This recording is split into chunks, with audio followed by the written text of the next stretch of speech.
Assyria TV viewers. We are here today with Beneil Dariush. Beneil Dariush is a mixed martial artist who has a background in wrestling and Brazilian Jiu-Jitsu. And he is currently a UFC fighter. His first fight in the Ultimate Fighting Championship was in 2014. And in the past 6 years, he has proven himself to be an outstanding athlete and competitor with 19 wins and only 4 losses and 1 draw. He is known throughout both the Assyrian and non-Assyrian community. And I must say, one of my favorite things, because I have two, one of my favorite things about Beneil is how humble and truly down to earth he is. So welcome, Beneil. Thank you for joining us. Yeah, thanks for having me. I appreciate all the kind words, and I just thinking that it's been 6 years just in the UFC, it really puts it into perspective. I'm starting to feel a little bit old. I think we can all agree with you there, right? Time really does fly. Okay, Beneil. So you actually have quite a fan base in the youth here in Sweden. And we actually have some questions from your supporters here that will come later. But for those who don't know you and are watching, can you tell us a little bit about where you come from, your background, and how you started with your career? Well, I was born in Iran. I'm Assyrian Beneil Khobier from Urmia, basically, and came to America when I was 9 years old.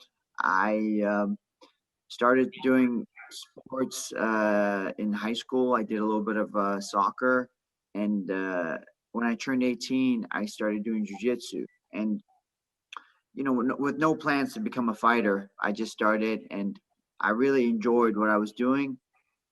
In about a year to 2 years, I had my first professional fight. So it was like a snowball effect. I came in, did a couple of classes, fell in love with it, and then started showing up every day. And then every day that I showed up, something new would happen and something interesting would happen. And then it would get bigger and bigger. And it went from training once a day every day to training 2 times a day every day to competing in tournaments of jiu-jitsu to a professional fight, and then from professional fight into the UFC.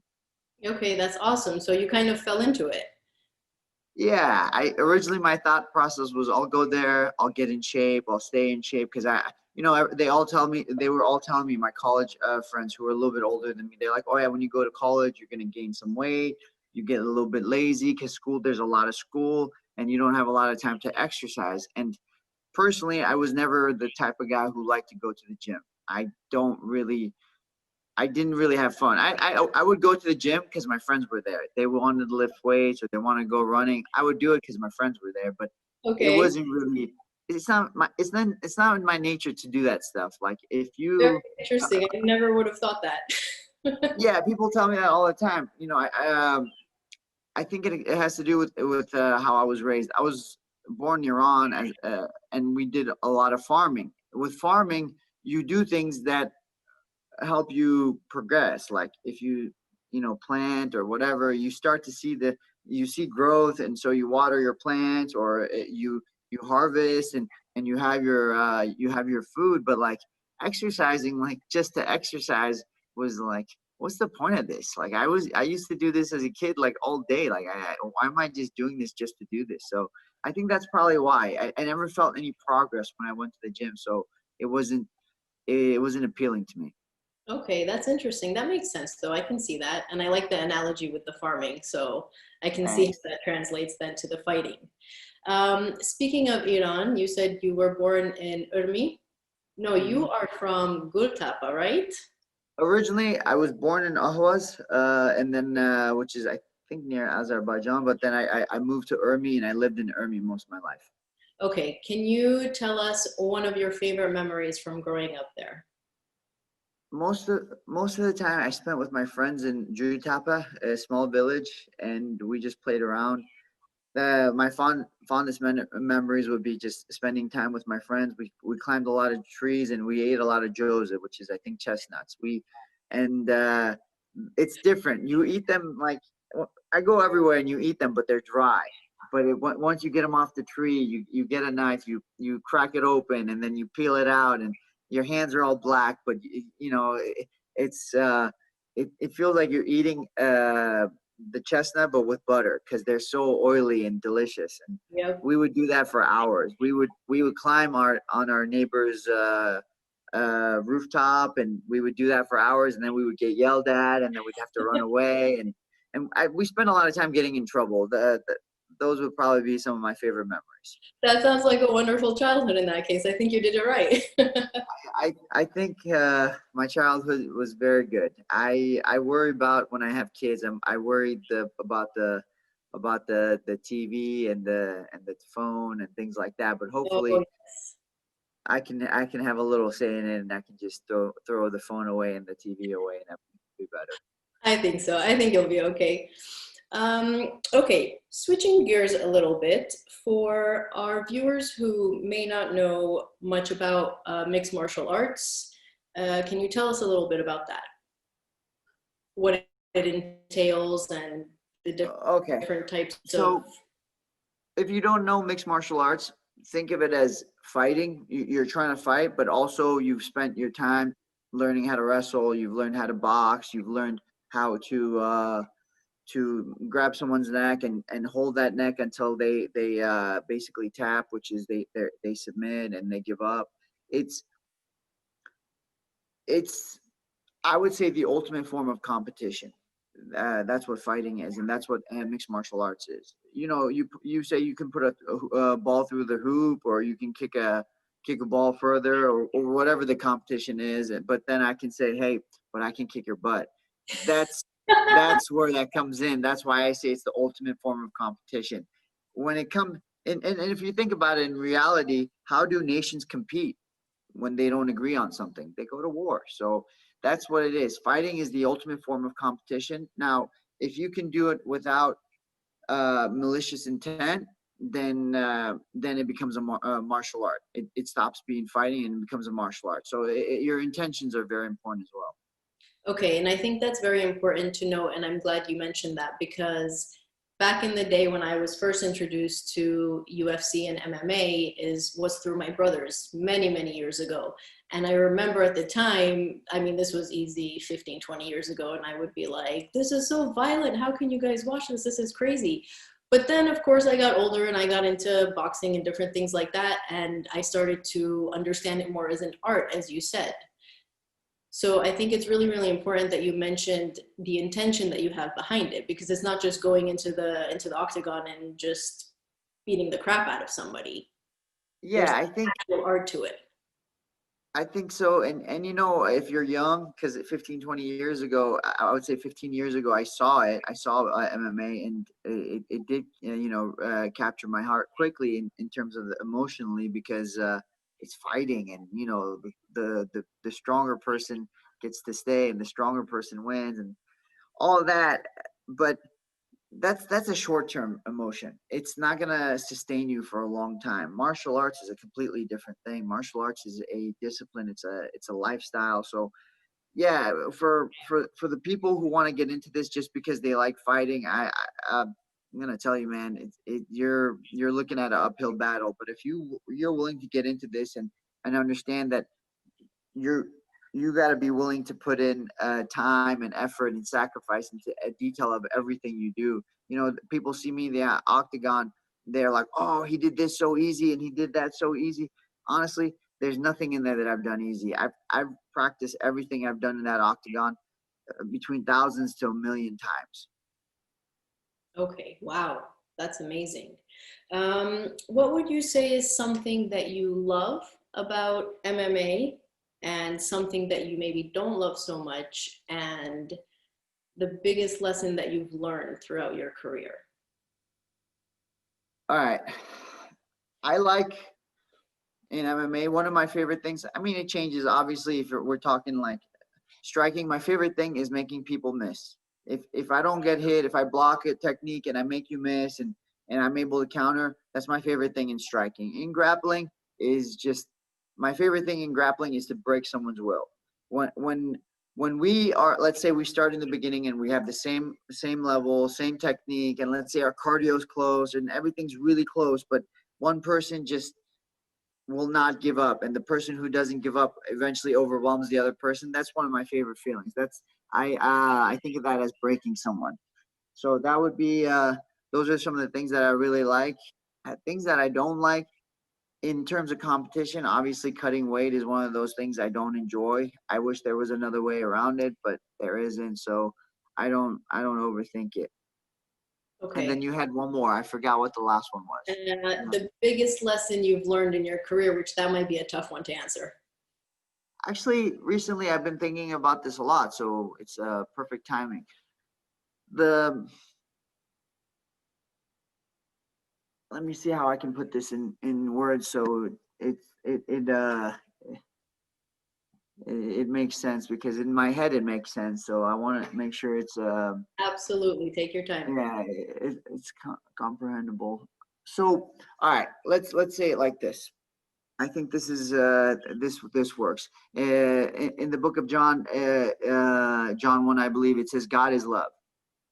Okay, think of that. So now think of love as sacrificial. I've had to pour in as much love as I could into this MMA, because I recognized there was a little bit of a period where I was struggling and I was getting bitter. And when I started to get bitter, I just showed up to practice and I left. I showed up to practice, I did whatever it was and did my thing and I left. And that was the period where I stopped growing. If you want to be a martial artist, if you want to be a fighter, actually, if you want to do anything in your life, you have to be able to pour love into it. And if you decide to pour love into something, no matter how broken, no matter how small, it will grow. And that's been the biggest lesson I think I've learned so far. When I rededicated myself to MMA and I just started to pour love into it, I had things that I was already very good at, and I had things that I was okay at. I said I'm going to redo all of it, even the good things I'm going to make better, and the bad things I'm going to take from bad to good. So, and that required. It's not a feeling. It's not like one of those emotional feelings where we're like, oh, I love you, blah blah blah. No, it's a sacrificial thing. It's one of those things where you put time in. I spent extra time making sure the bad things got better. I spent extra time making sure the good things were better. From my jab to my defense to my takedowns, I had to put more work into it. And saying just work and hustle and all that is good, but in reality, that's love. And that's what I did. I poured love back into the game. Wonderful. That's beautiful. So love really is the answer in all different forms, I even think when so. it comes to this. Wonderful. Yeah. Okay, we can say that the UFC is, I believe, the most popular and the largest MMA promotion company in the world. I personally don't know of any others. Yeah, I would definitely say so. There are some people that would so like I know some of the, for example, the owner of ONE FC said, "Oh, we have a bigger market in Asia," and then the Bellator will say stuff, but in reality, most people that I know look at the UFC. I haven't met anyone that said, "Oh, this is bigger than the other." Maybe ONE FC does have a bigger market in Asia, but the UFC athletes are more recognized no matter what. Okay. I mean, I would agree. As I said, I've never even heard of another one. Yeah. Can you tell us a little bit how you got your start in the UFC because you started doing Brazilian Jiu-Jitsu, Yeah. correct? So it was a bit So of a shift. yeah, so I was doing jujitsu, like I told you, because I just wanted to stay in shape, and then I started competing, and I was competing a lot in jujitsu. I won tournaments back to back, and my coaches started to notice. And one of my coaches said, "Hey, would you be interested in fighting MMA?" I was like, "Yeah, sure, why not?" And I just said it, just yes. He asked me a question, I just replied, "Yeah, sure." And then maybe a couple of weeks later, he calls me. He's like, "Hey, I got you a fight." And I was like, wait, what? I thought that was a rhetorical question. And so at first I'm like terrified because I got an MMA fight. But then I think to myself, okay, well, it's an amateur fight. No one's going to know. I'm going to fight and it's going to be over. And then I just say to him, okay, so what's the deal with it? He's and when is the fight? And he's like, okay, the fight's like in a month or two, or I want to say it was like a month and a half time I had, or a month time I had. And he says, you have to go do your medicals. I was like, medicals for an amateur fight? Back then, they didn't even have that. You would just show up to the show and you just fight. Medicals were only done for professional fights. I was like, why do I need medicals? He's like, well, because it's a professional fight. And that's when my heart sank. My heart sank, and I was like, hey, man, give me like a little bit of time. I'll call you back. I took a minute. I think I even took my dog for a walk that day, or my sister's dog, just because it was nighttime. I went out, came back, and I called them, and I just didn't want to sound like I was scared, because I don't want to sound like I'm scared. I'm trying to be a tough boy. I was 20 years old at the time, so I say yes, I'll take the fight. Okay. And a month later, I had my first professional fight, and I won split decision. It was a terrible fight, but it was one of those terrible fights where I said, there's no way I can let my career end like this in MMA. I have to do this again. And sorry, split decision, if you can just explain what that is for those who don't know. Okay, so a split decision, think of it like this. There's 3 judges that decide who won the fight if it goes to a decision. If I don't finish the fight, or my opponent doesn't finish me, it goes, 3 judges decide. 1 judge had it for my opponent, and 2 judges had it for me. So if another judge had thought differently, I would have lost that fight. And okay, so like by a hair, basically. by a hair. That's as close as you get to a win. So it was a razor thin. I took it. I was grateful for the win, but I was so disappointed. I said, there's no way I'm letting it end like this. And then that was it. Again, snowball effect. It just, things started rolling, and fighting started to happen all the time. I started fighting more MMA fights, and then 6 fights in, the UFC called for a short notice fight. Wow. 6 fights in, that's very impressive. That is not a lot of fights. It's not. I had less than 20 minutes inside the octagon or cage or whatever you wanted. So I didn't have a lot of experience, not a whole lot of experience. And then they called me for the UFC, and I know how it is with the UFC. If you don't say yes, if you don't say yes, they might not call you back for another, God knows how long. And on top of that, it was a short notice. So I didn't have a lot of experience, but I also was struggling to find fights in local areas because people didn't want to fight me anymore. They didn't want to risk messing up their record. So I just took the fight and I jumped on. I didn't have a lot of experience, but fortunately for me, I got to learn in the UFC, which I think is the best place to gain the experience, as long as you can, win and continue to improve. Because I don't know if people know this, but if you lose too many in the UFC, they kick you out. Is that so? Interesting. Yeah. Okay, I can imagine that from their perspective. Yeah, they want to have the best competitors, and if you have like 3-4 losses in a row, sometimes just 2 losses, and if you don't perform well, they kick you out. Wow. You mentioned that that there was some fighters, you were having trouble finding local fights because fighters didn't want to compete with you and risk tarnishing their record. And I actually saw you fight in, I want to say it was Pomona. And again, this was a long time ago. And there was a big group of Assyrians. We all got together and we all came out together. And I don't remember how many seconds it took you, but it was like the fight was done like this. Oh yeah, that was the fast one. A lot of people were mad at me for that. They were really mad at me because the fight was fast. They were like, well, couldn't you have at least gone a round or 2? And I was like, oh man, I didn't care. I loved it. I was like, whoa, that's awesome. Yeah, I was fighting this like really yoked out black dude, and I'm like, man, this guy looks strong. He looks very physically strong, and we have a quick exchange of punches, and somehow I'm on my back. I don't think he hit me, but he actually got a takedown on me, and I was like, all right away. I thought I went to my jiu-jitsu. And another thing I forgot to mention about this guy, you know how I said people didn't want to mess up their records? He wasn't one of those people. He was 3-0 when he fought me. So I think I was like 4-0. So I only had 1 fight more than him.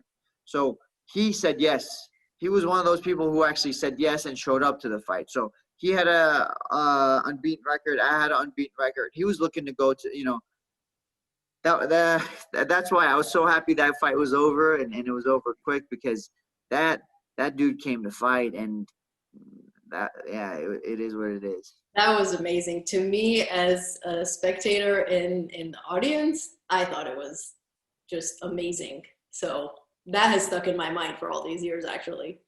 Thank you. I could use more fights like that. Just get in and get out. Right? Get in, get out, get down to business, and done. Right? Done. So no doubt, to compete at the level that you do, it requires an extreme amount of physical prowess. But can you tell us a little bit about the mental strength that it takes to prepare and to stay at the top of your game? So there's two mental strains, I would say, mental or spiritual or however you want to look at it. One mental strain is the camp, going through the camp. My camp could be anywhere between 3 weeks to 15 weeks, and it's draining. I have to keep a certain. Sorry, that's the preparation for the fight? Yes, so we call them camps, the preparations for the fights. I'm always training, but when you have a fight, we call it a camp just to specify the time. And the difficult thing with the camp is 2 practices a day, and they're very focused practices, meaning we have goals for every practice, and the intensity is high, and your body starts to break down. And as your body starts to break down, you wonder, like, man, am I going to be able to make it to the fight? And should I take a day off or should I not? And questions like that start to pop into your head, and you're kind of always fighting yourself. And that's one of the battles. That's one of the mental battles that I have is figuring out, am I doing things right? Am I not? Am I pushing too hard? Am I not pushing hard enough? Those are things I have to figure out. And then the other one, which I think is probably even harder, is the week of the fight. The week of the fight is the weight cut. The weight cut's terrible. It's very hard. It's I go, I'm probably about 178 this morning, 180 this morning, and I'll be 155. So in kilos, I think I was 83 kilos, and I'll be about 70 kilos, I think. I might be a little bit off, but something like that. I walk around between 82, 83. Okay, but sorry, that you have to get down those many pounds or kilos within those few weeks.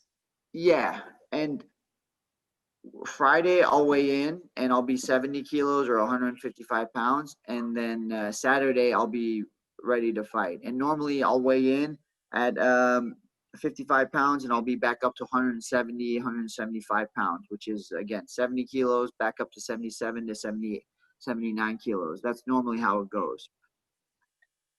That's really difficult. And then finally, the day the fight comes. The day the fight comes, and I don't know why, and I'm not complaining about it anymore, but I have this strange feeling that my body has like fire under it. My skin's constantly on fire, and it's constantly burning, and it doesn't really go away till it's time for the fight. So I always tell people, for me, fight time is kill or die. There's 2 ways it's going to happen. Either I'm going to go out there and I'm going to kill, or I'm going to come home on my shield. And so far, it's always been like that for me. And I think that's the mentality I have. So that's the feeling I have. I'm going to war. And because of that, it's very mentally straining. After a fight, I don't even celebrate because I'm just exhausted from the strain that I just went through. But yeah, those are the difficult parts. There's the long period of the camp where you're constantly battling yourself. There's the week of the cutting weight, and then finally the day of the fight where it's just I don't know. I don't even know how to explain it. It's just this strange feeling where I'm just on fire. Do you think that's nervousness? It's beyond nervousness, because if it was nervous, like, I'm not, you speak to me on my day of my fight and I'll speak to you normal, everything's good. And obviously I'm a little bit more quiet than usual, but like, I can't pick up my phone and just go through my phone on the week of the day of my fight. I like, there's no pleasure in that. There's really nothing. I'll just sit there and I'll just wait. and I'll eat my food when I'm supposed to eat my food. I'll go to sleep. Even when I sleep, I can't tell if I'm really sleeping. I'll go to bed for like an hour, 45 minutes, take a nap, wake up, and it just, none of it feels like it's really taking place. The sleep doesn't feel like real sleep. The conversations don't feel like real conversations. It's like beyond nervousness. And I used to hate it, but I've thought to myself, I'm only going to have this feeling so many times. Might as well, enjoy it as much as I can if I can enjoy it, and just kind of appreciate it for what it is. That's wonderful. Okay, we are going to go to a question from one of your fans here in Sweden.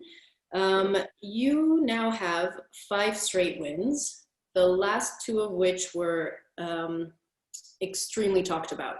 How does it feel to have this type of recognition and popularity, for lack of a better word, that like everyone's talking about your wins? And do you feel like this is a proper start to your career, or maybe a new start? Recognition isn't really my focus. I always think to myself when I compete, it's for the audience of one. If I'm truly trying to glorify God in what I do, I can't be thinking about others and how they look at me. That would be one thing. And as far as whether this is the start or it's not, man, this is a journey. It's a long journey.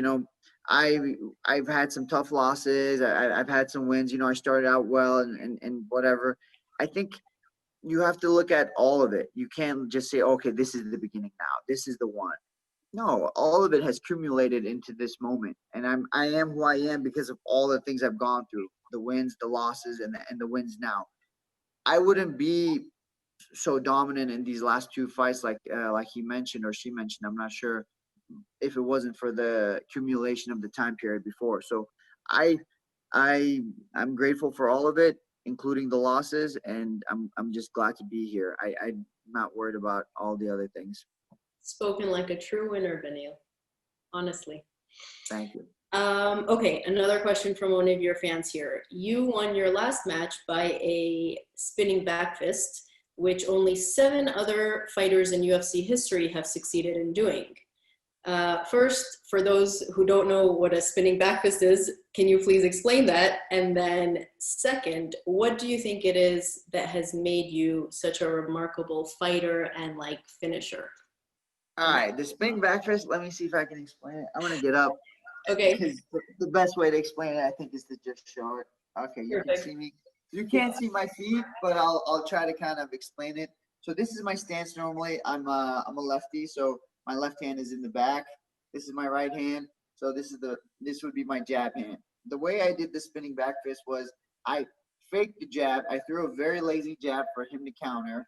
And when he did try to counter it, from this jab, I step across to here. So my leg will go across, and then I'll spin and I'll hit here. Sorry, let me change level a little bit right there. But I ended up hitting him with my forearm because I don't like to extend this completely because I've hurt my elbow before. Or if I completely bend it, I've actually elbowed my partners before and they had to get stitches. So okay. It's one of those things where you have to be careful. So that's why I do the forearm. But I've done it so many times, it just happened in the fight as well. And then the second part of the question is, why do I think I'm being so dominant right now? Is that what it was? No, it was, what do you think it is that has made you such a remarkable fighter and finisher, like to finish someone off in the octagon?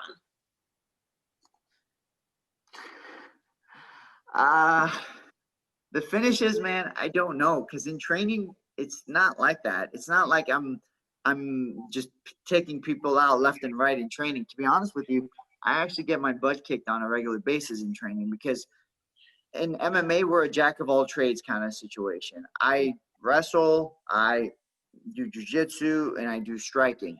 In striking, I have training partners who only do striking, who are better strikers than me, so I get beat up by them. In wrestling, I have college wrestlers, high school wrestlers who only wrestle, and I have, 17, 16, and 18-year-old kids, anywhere between 16 to 20-year-olds kicking my butt, and that's very humbling. And then jiu-jitsu, same thing. I still have my coach in jiu-jitsu who still beats me up. So I don't know how I'm getting all these finishes, but I can tell you this: in training, it's not like that. In training, is the opposite. I'm taking most of the beating. So I think what it is just because I'm willing to eat it out there, I'm able to dish it out inside the octagon. Okay, that's very interesting. I wouldn't have imagined that, as you said, you get your ass kicked so much in the trainings. So is it that the finishes just come out when they do in the fight because you have trained so much? And like you're Yeah, I think part of it has to do with the fact that, you know, I train with such high level guys that when I go into the fight, and you can recognize the difference in level in about a couple of minutes or right away. And once you recognize the level, you can take advantage of all the experience you've had with guys who have beat you up and kind of implement it into the game. I'm not really sure why it's working out so well lately, but you know, I'm not complaining, and I don't plan on changing too much the game plan and what we've been working on. I'm just gonna make sure I get my butt kicked all the way till October 3rd for this next one. okay, awesome. Which perfect brings me into my next question. What is the next step for you?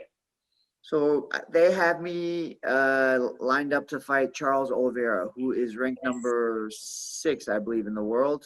And you know, I just fought 2 weeks ago, and they called me right away for this. I believe he didn't have an opponent, so that's why I'm fighting. And if I can fight him, and if I beat him, I basically could be number 6 or I could be number 5 in the world. It just depends on how the performance is. Okay, so is that set in stone that that's happening? Because that was another question we got from your fans here. Because at some point it was apparently speculation. I think the UFC still hasn't announced it, but I've Okay. seen plenty of media announce it, so I don't understand what's going on there. But yeah, I believe it's official. They've decided on it. I've signed a contract. I believe my opponent signed a contract. So on my part, at least, I believe it's official. Yes. Okay, awesome. And you said that's October 3rd. 3rd. Okay. And then what would a win in that match mean for you in your career? I don't try to overthink it. If I have a dominant performance, I'll probably be ranked number 6 or number 5.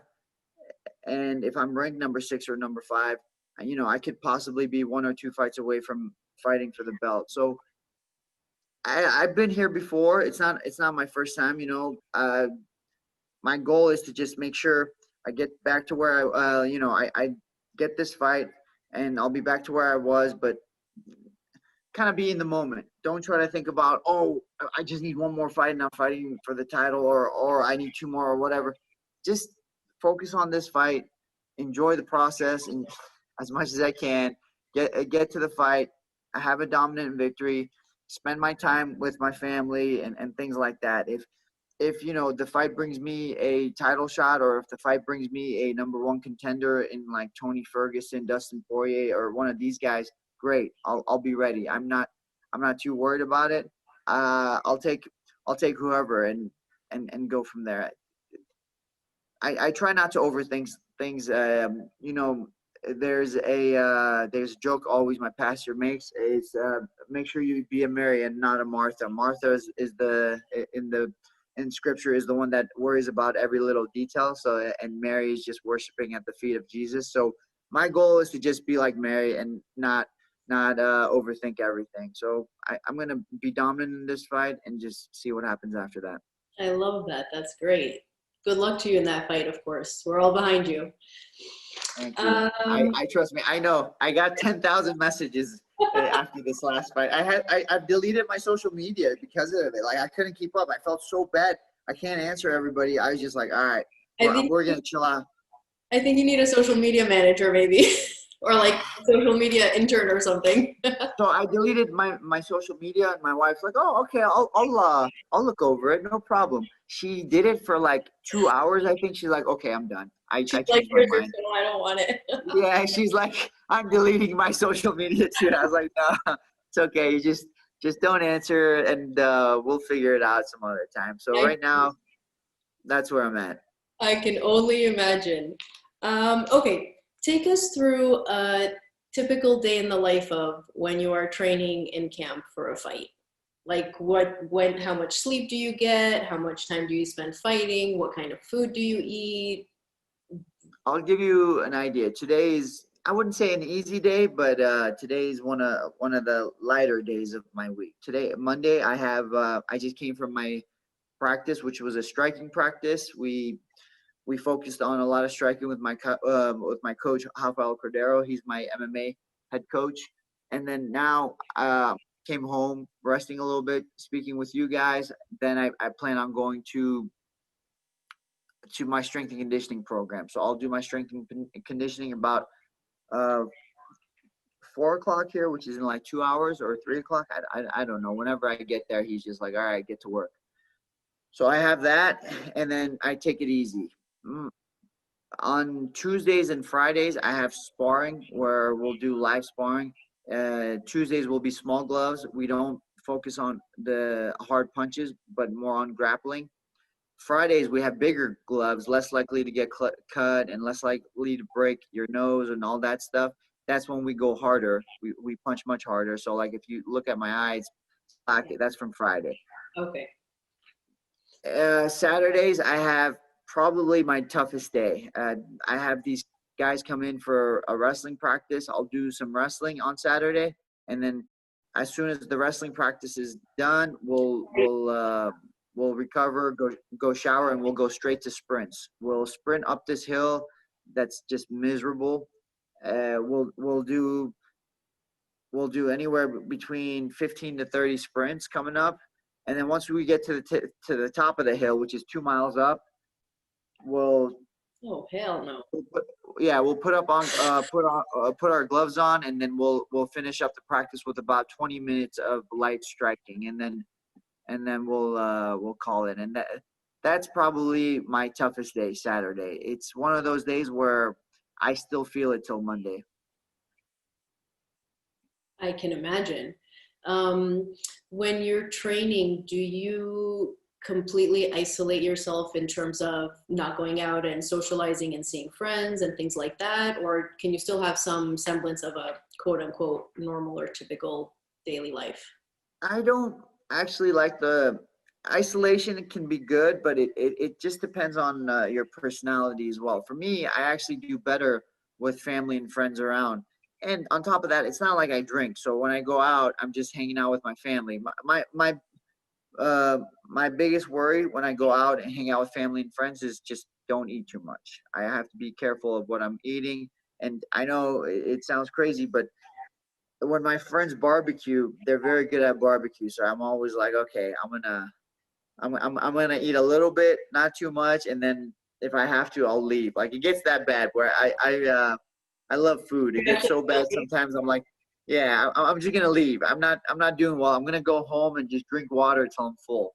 You know what? That's a really great tactic. I'm gonna have to try that. Just leave. Yeah, easier said than done. It's years of practice, and I'm still working on mastering it.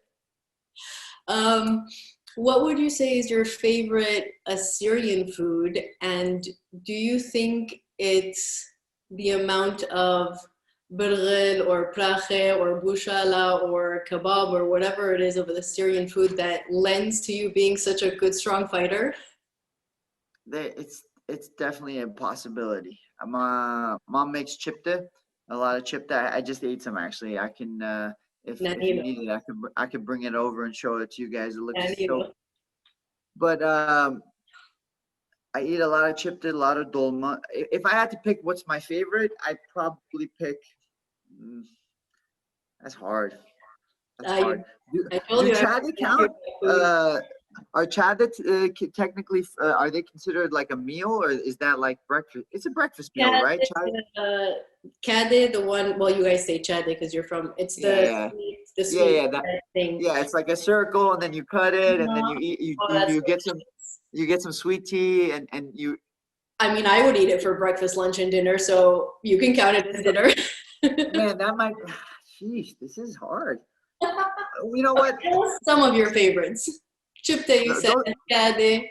Chipte, dolma chalama. My mom makes a really good dolma chalama. harissa. She makes good harissa. And the chat. Those are the ones that come to mind. I don't want to sit down and talk about food because I just ate Mexican food I'm again. sorry. Okay, we're gonna change the subject now. Okay, Sure. fair enough. Usually a fight company like UFC or others would use the flag of the country that you're from to represent you, the fighter. And this is, remember at the beginning I said I had two favorite things about you? Here's the second one. You use the Assyrian flag as your icon on the screen, showing where you're from during fights. And when your win is announced, you proudly wear the Assyrian flag on your shoulders. Did you encounter any problems because of that, seeing as where Assyria is not an officially recognized country? So official problems I've had were, for example, the UFC's like, well, we use uh, the Olympic code of conduct as far as flags goes, and the Syrian flag is not there. So I've actually not been able to wear it anymore. I'm not able to wear it on me when I go out to fight.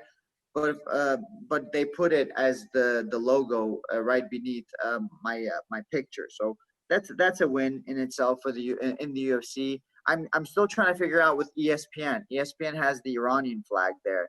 Uh-huh. Those are the official problems I'm having. I would say, I mean, these aren't real problems. I get people messaging me like, hey, like, why don't you use an Iranian flag? And you're a traitor, blah blah blah blah blah. I get messages like that, but those aren't real problems. Those are just guys upset, and that's all it Right. is. Yeah, I mean, I could care less. it's I don't know if I'm going to find the right adjective for this right now, but it's a beyond amazing thing. I can speak for myself, and I'm sure many people who think like me in the community, to have such a world-renowned fighter, known around the world, being seen on television screens internationally, have the Assyrian flag when, obviously we're the indigenous people of the Middle East. However, now we are a minority. So to just have that representation for me and for so many is such a proud moment, because you could have chosen to put the Iranian flag, or you could have even chosen to have the American flag. What was it that made you choose the Assyrian flag? I mean, the truth should be the most important thing, and the truth is that I'm Assyrian. I was, my mom speaks Assyrian, my father, my grandparents, all Assyrian. For me to carry any other flag would just not be the honest truth. And it's not like I've abandoned my heritage. In my home we still speak Assyrian, and so that's really it. It's just the truth. Am I Assyrian? I am. So I use the Assyrian flag. And as far as, if I couldn't use the Assyrian flag, if I had to pick a flag, I would definitely pick the U.S. flag. It's it would be very difficult for me to use the Iranian flag, especially because it's a Muslim flag. And no disrespect to my Muslim brothers, but we don't have the same beliefs. Their idea of who Jesus is and my idea of who Jesus is completely different. So that would be an issue for me. I can understand that. Um, Not every Assyrian who rises to fame chooses to represent the Assyrian nation and raise awareness about it as you do. Um, why do you use your platform to do that? And what does it mean to you to represent your people in this way? the I mean, again, it's the truth. So I'm a big believer in doing what the truth is. You have to follow it, whatever the truth is. So that's one. Another thing would be, as far as why, man, it makes my mom happy. It makes my dad happy. It makes so many people, like 10,000 messages. Guess what? Like 8,000 of them are Assyrian. So like, Absolutely. to bring joy to people, that's one of the, to give is better to receive. So to have that is huge for me, and I appreciate the love that I'm getting. Maybe if I had a different flag, I would get more messages, but that would mean I'm not living in the truth, because again, I said earlier, I'm Assyrian. I was born in the country of Iran, but I am Assyrian. And so if I was to get a million messages because of a different flag that I don't truly represent, I'm lying, then I wouldn't feel good about representing that, and I wouldn't feel like it's the truth. So I think the truth, number one, the truth is the most important thing, and number two is the reception I've had putting out the truth out there, and the love that I've received. So I think those are two things that stand out. And then number three, I would actually like to discuss with all the people who have risen to in stature and in name, and kind of understand why they chose not to. I would really like to know their opinions and what happened with them before I just make a quick judgment. I don't like to judge people until I've spent a little bit of time in their shoes. Absolutely. I agree with you about the first two things. And the third as well. I mean, as I said, a lot of people have not chosen to use their platform to represent their background and their nation. And I would also be very curious to understand why. But from me and from, as you said, thousands and thousands of Assyrians, we thank you and love you and are so proud of you for doing that. Honestly. I appreciate it and love you guys as well. And again, it's the truth. It's that simple. That's awesome. Do you think there is something about being Assyrian that has lent to your success? And I would say, for example, our determination, our perseverance. These are all synonyms for stubbornness and being like hard-headed but very determined. Do you think your background had anything to do with your success in your career? The stubbornness part, that really resonates with me, because my wife seems to say that to me every day. Why are you so stubborn? But let me think about this, because when I was a kid, all my Assyrian cousins and friends, like, all we ever did was fight. And I think that had a lot to do with it. And making sure you're the better fighter, you're the stronger fighter, and we would talk about it all the time. And I think that had a lot to do with it. I think the culture of just Assyrians being fighters, and even the little kids, we enjoyed fighting, and we talked about fighting, and we got in trouble for it a lot. So I think it does. I think being Assyrian had a lot to do with it, for me at least, because it wasn't. I had a great childhood, but in terms of getting trouble, it was always for fighting. And I don't know if I ever got in trouble for anything else except for that. Whoever would have thought that you would have actually taken what you used to get in so much trouble for and actually turn it into a career and a way of life? Man, I just had that talk with my mom. She before calling you guys, my mom was talking to me, and she's like, why couldn't you have been a doctor? I was like, Mom, if I was a doctor, you'd complain, why wasn't I a tennis player? If I was a tennis player, you'd be like, why weren't you a lawyer? If I was a lawyer, you'd be complaining, why weren't you a fighter? You should have been a fighter instead of sitting there on the desk writing all day. So you're not a real Assyrian, or something like that. If you let your mom take control of the conversation, it's always the grass is greener on the other side. So and I think if it were up to our moms, then we would all literally, every single Assyrian child would be a doctor or lawyer or engineer. So basically, and until you become a doctor or an engineer, and then they complain about you not doing something else. So this is personal experience I have. So I have my brother-in-law is a doctor, and my mom's always complaining about this and that. So it's I think my mom loves to have just conversations with me, and she knows when she complains about stuff, it's the easy way for her to get me into a conversation. So that, I think that's part of it. And yeah, she just likes to push your buttons just for fun. exactly. And she just knew from the beginning, like, fighting. She tried to keep me away from fighting all the time, and so now it's become a joke between us. And yeah, I think my culture had a lot to do with fighting, I guess. That's awesome. And absolutely, going back to what you said about Assyrians being such good fighters and competitors and warriors, It is in our blood and our DNA, I believe. Yeah, I don't know if I was a great fighter as a kid. I got beat up a lot, so Mhm. I think that had to do with it. Actually, getting beat up was part of it, and because it activates that stubbornness. Mm. Yeah, I think it is in the blood. I think again, I think the ultimate form of competition is fighting. So it's in the blood, and fortunately for us, we have a little bit extra. Yeah, absolutely.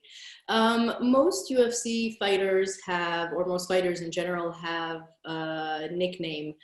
And you are called sometimes the Assyrian Lion. Do you think officially, if you were to be called the Assyrian Lion or the Assyrian Warrior, what would you think of that? I mean, Assyrian Lion. They've been calling me this now for like 7 years. So like, I don't mind. I don't mind it. It's nice. Uh, if you met me on a regular basis, I don't know if you would consider me a lion. You'd be like, he looks more like just a cat. He doesn't talk much or say much. But yeah, I like Assyrian Lion. I don't know if I've heard Assyrian Warrior too much, but I've heard No, that Assyrian was Lion a lot. actually a suggestion, I think, from someone. Assyrian Oh, it was a Warrior. suggestion. Yeah. I'll think about it. I've been trying to avoid nicknames for the life of me. Because most people call me Benny. They can't say Beneil for some reason in America, so everybody calls me Benny. And with that being said, I always thought my nickname was Benny. So you can't Right. add another nickname. Yeah, But I get it. I think throughout the years, the Assyrian line has pretty much stuck. In the Assyrian community, Adi Autoraya is what they call me. So I'm Absolutely. cool with it. Awesome. Okay, we are now at our final question, which was again from a fan. Okay, this is in Swedish, so just give me a second. I have to read it and translate it in my head as I say it. Oh, okay. Oh, that's tough.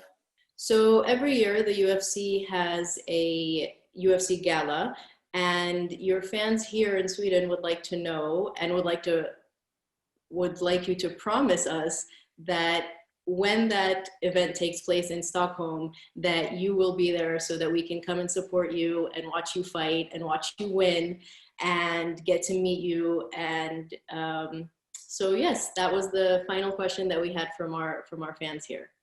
Okay, I can't guarantee I'm going to fight in Sweden because the UFC kind of makes my schedule. But next time the UFC goes to Sweden, I will ask them to take me on because they take some fighters as like guest appearance or whatever. So if I'm not on the card as a fighter, I'll ask them to take me as a guest appearance or whatever it's called, and just spend some time in Sweden because I was actually supposed to go this year and I was gonna do because my friend was going to fight in London in March, right after my fight. So I fought, and then 2 weeks later, he was going to fight. I was going to go to London, and we're going to take care of his fight. And then I was going to take that time and spend a couple of weeks in Europe and do a honeymoon with my wife. So I had plans to go to Denmark because I have family there. I was planning on going to Sweden. I want to go to Italy, just kind of go all over Europe, to just to spend some time. But like a day before I was about to fly to England, the UFC canceled the whole event because of COVID, and so I was that's gonna that's say, why that's why you didn't see me in Europe this year. But I actually had plans to go out there. okay, that's awesome. So the plan is still there. We just have to wait for COVID to kind of let the world be free Let us again. go. Yeah, exactly. Let us out of this COVID prison. Um, Thank you so much, Beneil, for joining us and for speaking with us. And as I said, you are, as far as your supporters are concerned, you are the Assyrian warrior and the Assyrian lion. We love and support you so much. And thank you for taking time out of your day and joining us. No problem. It's my pleasure. Anytime I can do this, and if it brings joy to someone, it's a pleasure for me. I appreciate you guys. That's wonderful. Thank you so much. To our Assyria TV viewers, we would like to thank you as well for joining us.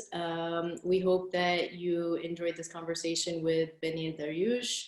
and got to learn more about him and his career and his fights in the UFC, as well as get to know his wonderful, humble, and very proud Assyrian personality.